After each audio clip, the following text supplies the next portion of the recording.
morning and welcome to Rising. What we have for you today is a show, and you're about to watch it. Hello, Niall. Hello, Robby. Thank you for that very enthusiastic introduction. It's an important clarification. Sticking to the facts. Indeed. Glad to say that. Just the facts, that's what people come here for. Well, and a little bit of opinion too. So, on that topic, Robby, yes, what's on your radar? Tiny bit of opinion for you. Regular viewers of MSNBC were treated to quite the surprise on Monday morning when Morning Joe co-host Joe Scarborough and Mika Brzezinski revealed that they had visited Mar-a-Lago and spoken to Donald Trump for 90 minutes. That's right, the famously anti-Trump pair who have claimed that Trump was engaged in something approaching fascism, if not outright fascism, went to go hang out with that fascist.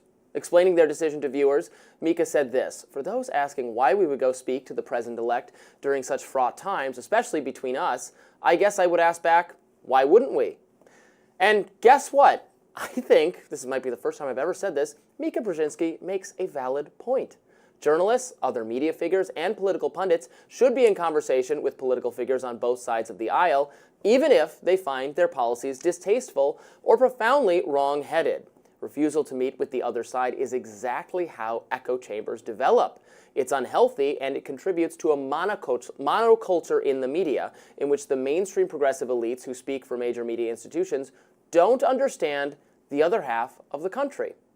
But maybe Morning Joe viewers are experiencing whiplash. After all, Scarborough and Brzezinski have attacked other members of the media for, quote, normalizing Donald Trump. Now they're doing the same, and in turn are facing some unhinged attacks from their own colleagues and media allies. Katie Phang, an MSNBC host, wrote on X this morning that, quote, normalizing Trump is a bad idea, period. Now, she did not mention Joe and Mika, but it was a clear response to them. MSNBC contributor Jennifer Rubin said the meeting with Trump was disgusting. She also later called for a boycott of that program on the network she works for. We'll see how long that lasts. And other unnamed MSNBC employees told Fox News that Joe and Mika were cynical opportunists for abandoning their previous anti-Trump stance. Now, to be fair, it's not exactly wrong to call them cynical opportunists. Joe and Mika have read the writing on the wall, and they know that MSNBC is hemorrhaging viewers, and that hyperbolic, emotional, fatalistic coverage of Trump will not win them new viewers. Trump just won a massive victory, a bigger victory than in 2016. There just aren't enough Americans who are persuaded that Donald Trump is a fascist and are going to tune in to a flailing television news channel to hear more about that. If they feel that way, they're either already watching or they're so depressed and de-energized that they want to tune the news out. Mika and Joe are pivoting not because they've suddenly become open-minded and interested in hearing from diverse perspectives, but because they know their perspective isn't profitable enough. Still, I say it's better to broaden your horizons for cynical reasons than to not broaden them at all. The View's lone right-of-center voice, Alyssa Farah-Griffin, agreed with me and said so yesterday in a segment. She said, "I've heard a lot of folks on the left coming after Joe and Mika saying, don't normalize him. Well, 75 million plus Americans voted to normalize Donald Trump by making him president-elect." She was met with stunned silence from her colleagues, and then finally, Sunny Hostin chimed in with this excellent take. The bottom line is that America needs a free press that is willing to speak truth to power right now, more than ever. And I think that we have to be very clear-eyed when we think about the president-elect and cover the president-elect. And I don't think you need to sit down for 90 minutes at Mar-a-Lago and kiss his ring to be able to speak truth and to be able to cover a story. So maybe they're not journalists in the true sense. Maybe they're saying that they're opinion journalists. But we have to remember that Trump is the guy who ushered in the era of fake news. He is the guy who ushered in alternative facts. He is the guy who attacked 3 black female journalists. He's the guy that revoked Jim Acosta's press credentials for asking him a question. And so I think that this president-elect, I hate to say it, would like nothing more than to have only Fox News cover him, would like nothing more than a state-sponsored media. And I don't think he can be trusted in the way that other presidents can be trusted. So the problem with all that is if the media figures adopted the hostage strategy and refused to engage with Trump, well, then he would only make greater use of conservative and sympathetic media. Refusal to engage with the other side is how we get media silos, with half of the country unable and unwilling to talk to people who disagree with them or to consume news sources that tell them what they don't want to hear.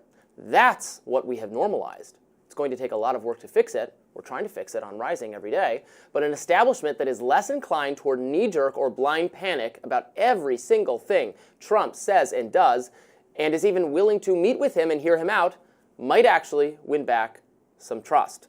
Now, there was some additional reporting, Niall, this morning that I saw from Brian Stelter, who writes the Reliable Sources newsletter for CNN, and he says that, let me find it. Well, he said that they were scared of retribution, and that's why they decided to meet with him, which was almost would be worse if they're cowardly meeting with him so he doesn't hurt them, although I should note that it would be totally wrong, and I'm absolutely against Donald Trump or anyone else in government or politics using their power against the media. Some of Trump's worst moments have come from not criticizing the media. He's free to do that. He can exercise his own First Amendment rights to inveigh against the media, and in fact, for all the pearl clutching over that, Democrats, Biden, Obama, Kamala people have done plenty of criticizing of the media. That's fine, but using the actual power of the office against the media would be bad. Well, I agree with that.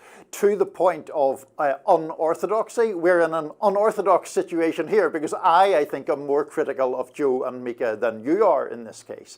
Now, I think that you make a good argument about the individual cases that should be made in terms of how we cover Trump, right? And so there are questions about how one best does that. There are also views of Trump that are in isolation defensible, whether one agrees with them or not. The problem I have with Joe and Mika is what I see as just the blatant fraudulence of it.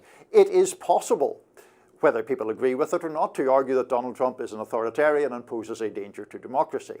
It is defensible, whether people agree with it or not, to say you should talk to anyone who is, democratically elected president. That is an important part of journalistic sourcing.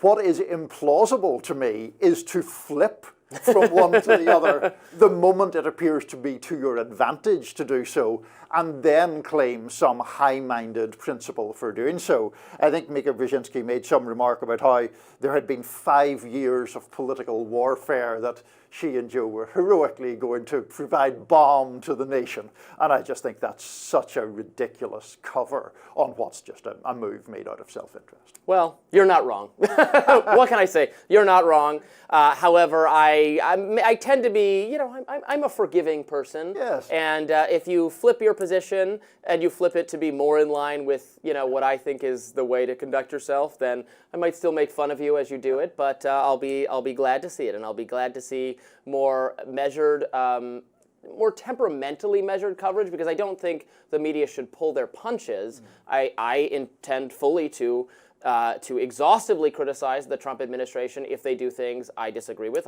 We've been parsing the appointments, and I am worried about neoconservatism getting laundered back into the administration from some of these picks.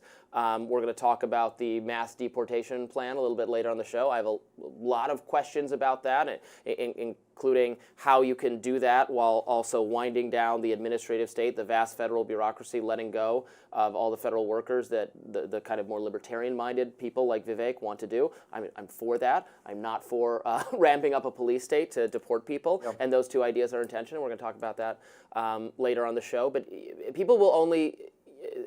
The idea that you just scream fascist 10 more times, that's going to solve it. It's just that idea is so thankfully discredited now, I think. The other point I would say allied to that is I just think that a lot of the coverage about how to cover Trump just overcomplicates the matter. You cover the person rigorously but fairly.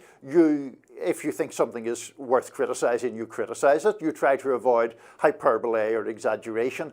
And that phrase that is often used and was used in some of the clips there about normalizing him, I mean, just write or speak what he does. And right. if you're in our business where there's more opinion involved, you can give your opinion. And if you're in the very straight news business, you shouldn't. But it becomes, I think, this endless sort of media incestuous conversation about, it's so difficult to cover this guy.